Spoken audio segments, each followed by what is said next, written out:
Hola, soy el profesor Gerardo Diab, profesor de la asignatura Problemática Social Contemporánea. En este caso es una clase para el CENS 464 para el tercer año. Les quiero dar las gracias por recibirme. La verdad que estoy muy contento por empezar a trabajar con ustedes y seguir juntos a lo largo del año trabajando. Para mí es muy importante oír la voz de ustedes, oír ya sea literalmente o leer las ideas o las cuestiones que ustedes traigan a la clase. Si bien mi rol es el de profesor y el de ustedes el de alumno, la voz de ustedes para mí es tan importante como la mía. Bueno, como esta materia recién la comienzan, no la habían tenido anteriormente, vamos a comenzar lo más rápido posible con el concepto de Estado-Nación. Hoy casi todos los países están constituidos como Estado-Nación, pero esto no siempre fue igual. ¿Qué quiere decir Estado-Nación? Bueno, yo aquí en el gráfico que tengo atrás hice un dibujito. Esto que está acá es un país que inventé como para poder dar la explicación. El Estado tiene que ver con las características que tiene límites bien definidos, tiene una organización política, puede ser una monarquía parlamentaria, una república.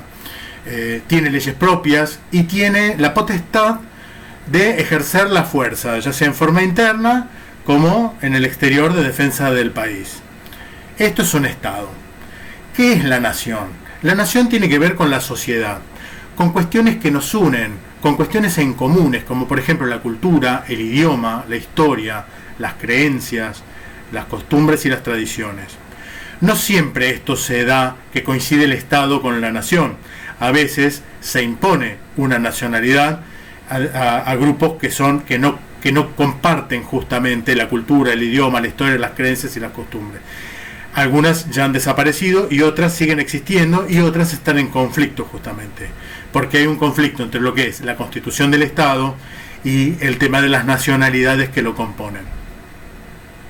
Si nosotros tomamos, por ejemplo, Uruguay, que tiene que ver un poquito con esta forma, si hacen un esfuerzo les va a parecer, Uruguay coincide el Estado con la nación. De hecho, todos estos elementos de límite, organización política, coinciden con este grupo que comparte esos límites y comparte una cultura, un idioma, una historia, creencias y tradiciones comunes. Esto como ejemplo. El Estado-Nación no existió siempre con estas características. De hecho, en general se toma el inicio de este tipo de estructura desde la Paz de Westfalia, ocurrida en 1648, cuando el Reino de España, Países Bajos y Alemania, con Francia incluyéndola en el conflicto como aliado de una de las partes, se separan y hacen un acuerdo de paz. En este acuerdo van a establecer una división territorial, van a establecer límites dentro de los cuales cada uno tiene que respetar y son soberanos dentro de esos límites. Este es un elemento nuevo. Antes el soberano era el rey, ahora el soberano es el Estado, es todo el territorio soberano y quienes lo componen. Tanto el Estado como la nación, en este caso, tienen que ver con la soberanía. O sea, toda la nación dentro de esos límites es soberana. Este trato intenta establecer igualdad entre los estados. O sea, cada uno de los estados, como es soberano, es igual al otro. Por lo tanto, el resto de los estados no tienen derecho a meterse en las cuestiones internas y tienen que respetar justamente las decisiones que se tomen internamente sobre las que no deberían influir. No siempre ha pasado.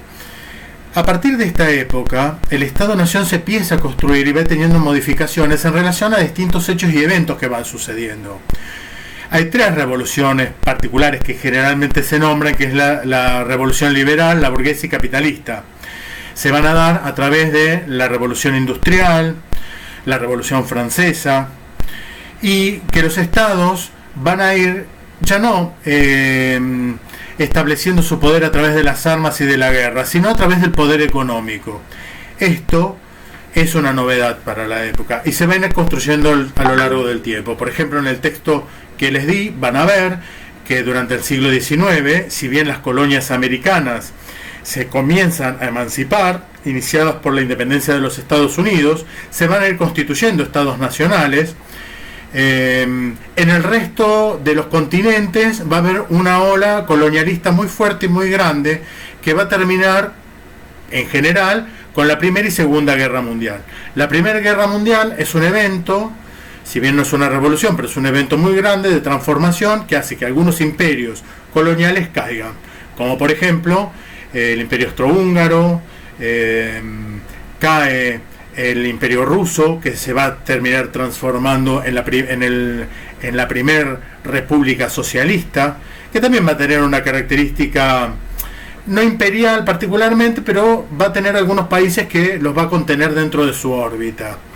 El otro imperio grande que va a caer es el Imperio Otomano, que va a liberar gran parte de Medio Oriente. Entonces van a establecer estados-naciones, copia de los estados nacionales europeos, porque vamos a hablar en este caso de un eurocentrismo, que después va a resultar en distintas guerras a lo largo del siglo XX, porque se van a tener en cuenta, se van a establecer límites en relación a límites naturales, pero no se van a tener en cuenta las naciones que los componen. Entonces estas naciones, dentro de los mismos límites, en algún momento van a luchar como para liberarse de ese Estado-nación artificial que se creó. El siglo XX va a ir, a lo largo del siglo XX se van a ir independizando otras naciones, en Oriente también, que habían sido fuertemente colonizadas, y también va a haber intentos de establecer Estado-nación con corte capitalista o finalmente con corte comunista o socialista. En el caso de América, o las nuevas constituciones que se van dando en América, los Estados-naciones van a ser repúblicas que van a tener parlamentos, presidentes y, por otro lado, el poder judicial. Esto a grandes rasgos es lo que dice el texto. Hay casos de países, como por ejemplo el caso de España, en donde el Estado y la nación no coinciden, pero que se trata artificialmente de armar una nación donde tienen distintas naciones que la componen. Por ejemplo, que se llaman autonomías en este caso. España, Castilla va a tomar el poder en España, va a formar un Estado, pero dentro de ese Estado van a estar incluidas las naciones gallega, los catalanes, el País Vasco, que van a generar conflictos hasta el día de hoy. En el caso de Cataluña, hasta el día de hoy intenta o busca la independencia. Lo hemos leído en los diarios últimamente. En el caso de Inglaterra, el Estado-nación que se conforma es una monarquía parlamentaria y va a componer distintas naciones o distintos reinos que van a ser, que son Escocia por un lado, Irlanda del Norte, Gales, Inglaterra, van a conformar también un Estado-nación o plurinacional, pero que estas naciones tal vez no se tienen en cuenta a la hora de determinar qué tipo de Estado es. En el caso de América Latina, Bolivia va a crear un Estado-nación originalmente como una sola nación, pero en los últimos tiempos se redefinió como un Estado plurinacional porque se reconocen las distintas naciones indígenas que la conforman. En el caso de Argentina, nosotros tenemos un país muy extenso en donde se creó un Estado-nación y siempre lo creímos como un Estado uniforme en donde se comparten la cultura, el idioma, la historia, las creencias, las tradiciones, pero en los últimos tiempos hemos tenido algunos pueblos originarios que están exigiendo su lugar como naciones o como que se componga un Estado plurinacional. En el texto yo les voy a pedir, les hago algunas preguntas, que es el trabajo en práctico que ustedes tienen que realizar. Quiero que lo lean bien. Ahora cuando nos reunamos en el WhatsApp vamos a hablar de estas preguntas y más o menos qué es lo que quiero que vean. Bueno, desde ya les agradezco la atención, muchas gracias y nos vemos en la clase por WhatsApp.